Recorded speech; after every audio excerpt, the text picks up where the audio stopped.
अल्लाह पाक ਇਹ ਦੁਨੀਆ ਦੇ ਉੱਤੇ ਰਹਿਮਤ ਕਰਦੇ ਆ ਜਿਹੜੀ ਬਿਮਾਰੀ ਆ ਇਸ ਮੁਲਕ ਚੋਂ ਦੂਰ ਕਰਦੇ ਅੱਲਾਹ ਪਾਕ ਠੰਡ ਪਾ ਦੇ ਅੱਲਾਹ ਤੂੰ ਆਪਣੀ ਜਨਾਬ ਚੋਂ ਰਹਿਮਤ ਕਰਦੇ ਕਰਮ ਕਰਦੇ ਅੱਲਾਹ ਸੋਹਣਾ ਰਹਿਮਤ ਹੋ ਜਾਵੇ ਦੁਨੀਆ ਤੋਂ ਠੰਡ ਪੈ ਜਾਵੇ ਅੱਲਾਹ ਸੋਹਣਾ ਰਹਿਮਤ ਕੀਤੀ ਆ ਤੇ ਦੁਨੀਆ ਨੂੰ ਠੰਡ ਪਾ ਦੇ ਅੱਲਾਹ ਹਰ ਇੱਕ ਦੇ ਉੱਤੇ ਬੱਚਿਆਂ ਤੇ ਭੈਣਾਂ ਭਰਾਵਾਂ ਤੇ ਬੱਚਿਆਂ ਤੇ ਸਭ ਤੇ ਅੱਲਾਹ ਪਾਕ ਤੂੰ ਰਹਿਮਤਾਂ ਕਰ ਦਵੀਂ।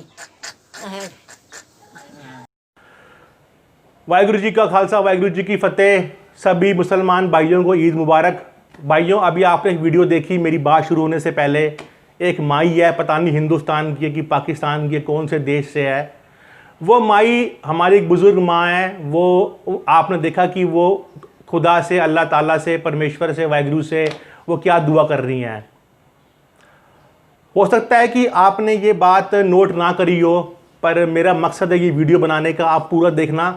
हो सकता है कि आपको भी मेरी बात समझ में आए। आपने अगर थोड़ा सा गौर करेंगे वीडियो में तो आपने उनके घर के हालात देखे होंगे, उनका रहना, उनका ज़िंदगी जीने का तरीका क्या होगा उनके घर के हालात से। भाई सिर्फ ईंटों की दीवारें खड़ी हुई हैं और चारपाई भी ढंग की नहीं है, कपड़े भी उनके आपने देखे होंगे, जिससे कि ये अंदाज़ा आप लगा सकते हैं कि मतलब बहुत ही बेहद गरीबी से वो जूझ रहे हैं। लेकिन इतनी गरीबी होने के बाद भी पता नहीं उनको शायद 2 वक्त की रोटी भी मिलती कि होगी कि नहीं होगी, मैं ये बात भी नहीं जानता। लेकिन जो उस माई को देखकर जो मुझे एहसास हुआ कि इतनी गरीबी के बावजूद भी, इतनी परेशानियों के बावजूद भी, इतने दुखों के बावजूद भी वो माई अल्लाह ताला से, खुदा ताला से, वाहिगुरु से, परमेश्वर से सबकी दुआ मांग रही है कि ये कोरोना बीमारी ख़त्म हो जाए। दोस्तों, ये कोई छोटी बात नहीं है। इसके लिए बहुत बड़ा दिल चाहिए। इसके लिए एक अंदर मतलब जो ये माई है, सही मायनों में यही एक इंसानियत की आप इनको एक मूर्त कह सकते हैं कि इतनी परेशानियों के अंदर भी, इतनी दुखों के अंदर भी, क्या पता घर के कैसे हालात है, कैसे खर्चा चलता है, कहाँ रहते हैं, कैसे रहते हैं, सुबह से शाम में क्या खाने को मिलता है, क्या नहीं मिलता, और इतनी मजबूरियों में, इतने बुरे हालातों के अंदर भी ये माई, मैं इनको दिल से इनके सामने हाथ जोड़ता हूँ और मेरा दिल से इनको सलाम है। इनके मतलब ऐसी माँ के पैर छूने की इच्छा करती है कि इतने बुरे हालातों में भी जो इंसान दुआ मांग रही है कि भगवान सबका भला कर, जबकि उससे खुद के हालात बुरे हैं, तो आप देखो कि मतलब कि इंसानियत अभी मरी नहीं है, जिंदा है हमारे देश के अंदर या दुनिया के किसी भी कोने में। अब मैं बात करता हूँ हमारे जैसे लोगों की, जो एक एजेंडा हमारे देश के अंदर चल रहा है। हम लोग मिडिल क्लास लोग हैं, अपर क्लास लोग हैं, या कोई भी बंदा है, उसको रोटी तो मिल ही जाती है, रहने की छत भी मिल जाती है, मतलब वो कैसे ना कैसे करके अपना गुजारा कर लेता है। वो माई इतने दुखों के बावजूद भी अल्लाह से उसने कोई कंप्लेंट नहीं करी, मालिक से कोई कंप्लेंट नहीं कर रही, दुआ मांग रही है। हम लोग हैं जो एक एजेंडा जो हमारे देश के अंदर चल रहा है कि ये कौम ख़त्म हो जाए तो मेरी कौम का राज हो जाए, वो कौम ख़त्म हो जाए तो मेरी कौम का राज हो जाए, ये दुनिया, ये बंदे ख़त्म हो जाए तो मेरा राज हो, ये पार्टी ख़त्म हो जाए तो मेरी पार्टी का राज हो, वो भस्म हो जाए, उसका सर्वनाश हो जाए, उसका विनाश हो जाए। ये हमारी दिमाग की स्थिति बन चुकी है आज। ये एक बहुत लंबी चौड़ी एक गधों की फौज हमारे देश में तैयार हो चुकी है, जो सुबह से शाम तक यही जपती रहती है कि वो ख़त्म हो जाए, उसका सर्वनाश हो जाए, उसका बेड़ा गर्क हो जाए, उसका फलान ढिगान, उसका क्या क्या ना हो जाए।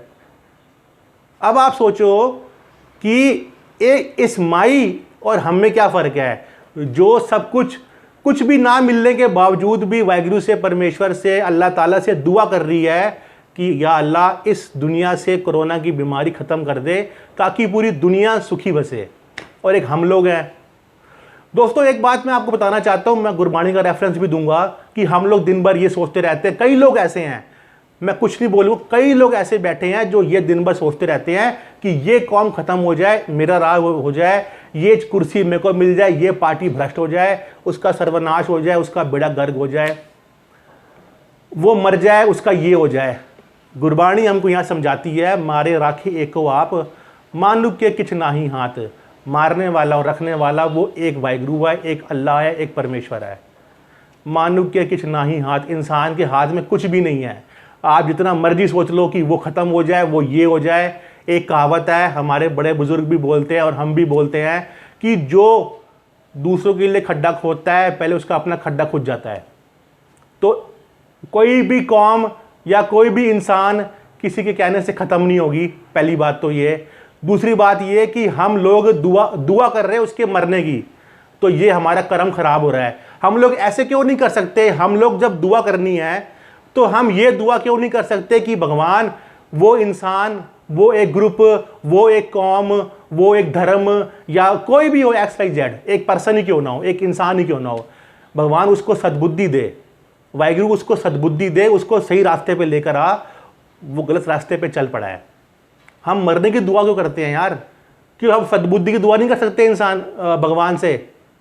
भाई मारने का समय तय है या मरने का समय तय है, पर हम किसी के लिए मरने की दुआ करके अपने कर्म खराब कर रहे हैं। बहुत बुरा एक कर्म इकट्ठा कर रहे हैं अपने अकाउंट के अंदर।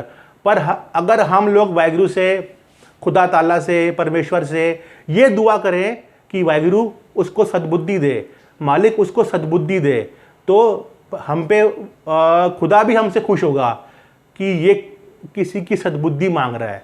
तो क्या पता उसके बहाने हमको भी कुछ मिल जाए।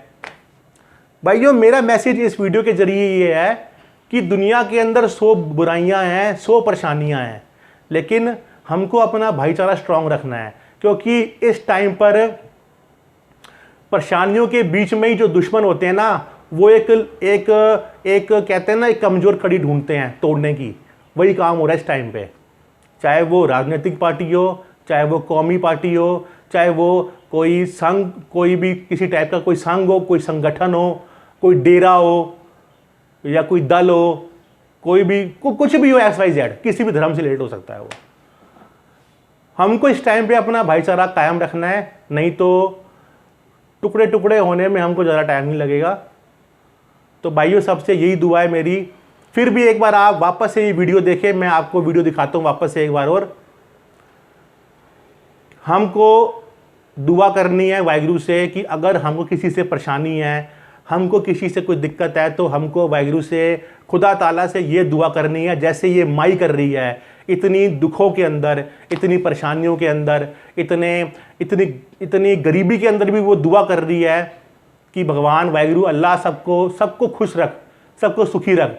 तो यार, हम तो 2 वक्त की रोटी खाते हैं, अच्छे कपड़े पहनते हैं, परफ्यूम डिओड्रेंट लगाते हैं, AC वाली गाड़ियों में घूम सकते हैं, तो हम क्या दुआ नहीं कर सकते वाहिगुरु से? ये डिफरेंस होता है दोस्तों। ये एक इंसानियत जिंदा, जिसके दिल में जिंदा होती है ना इंसानियत, उसके मुंह से ऐसे लफ्ज़ निकलते हैं। जिनके अंदर से इंसान मर चुका है, वो लोग बद्दुआ करते हैं लोगों के लिए कि वो ख़त्म हो जाए, उसका सर्वनाश हो जाए। दोस्तों, मेरा मैसेज है छोटा सा, हो सके अगर आपको अच्छी लगे बात मेरी तो आगे शेयर कर देना, और वीडियो आप फिर देखें एक बार। सत श्री अकाल। नानक नाम चढ़दी कला, तेरे पानी सर बदला पला। अल्लाह पाक ਇਹ ਦੁਨੀਆ ਦੇ ਉੱਤੇ ਰਹਿਮਤ ਕਰਦੇ, ਆ ਜਿਹੜੀ ਬਿਮਾਰੀ ਆ ਇਸ ਮੁਲਕ ਚੋਂ ਦੂਰ ਕਰਦੇ। ਅੱਲਾਹ ਪਾਕ ਠੰਡ ਪਾ ਦੇ। ਅੱਲਾਹ ਤੂੰ ਆਪਣੀ ਜਨਾਬ ਚੋਂ ਰਹਿਮਤ ਕਰਦੇ, ਕਰਮ ਕਰਦੇ। ਅੱਲਾਹ ਸੋਹਣਾ ਰਹਿਮਤ ਹੋ ਜਾਵੇ, ਦੁਨੀਆ ਨੂੰ ਠੰਡ ਪੈ ਜਾਵੇ। ਅੱਲਾਹ ਸੋਹਣਾ ਰਹਿਮਤ ਕੀਤੀ ਆ ਤੇ ਦੁਨੀਆ ਨੂੰ ਠੰਡ ਪਾ ਦੇਈ। ਅੱਲਾਹ ਹਰ ਇੱਕ ਦੇ ਉੱਤੇ ਬੱਚਿਆਂ ਤੇ ਭੈਣਾਂ ਭਰਾਵਾਂ ਤੇ ਬੱਚਿਆਂ ਤੇ ਸਭ ਤੇ ਅੱਲਾਹ ਪਾਕ ਤੂੰ ਰਹਿਮਤਾਂ ਕਰ ਦੇਵੀਂ।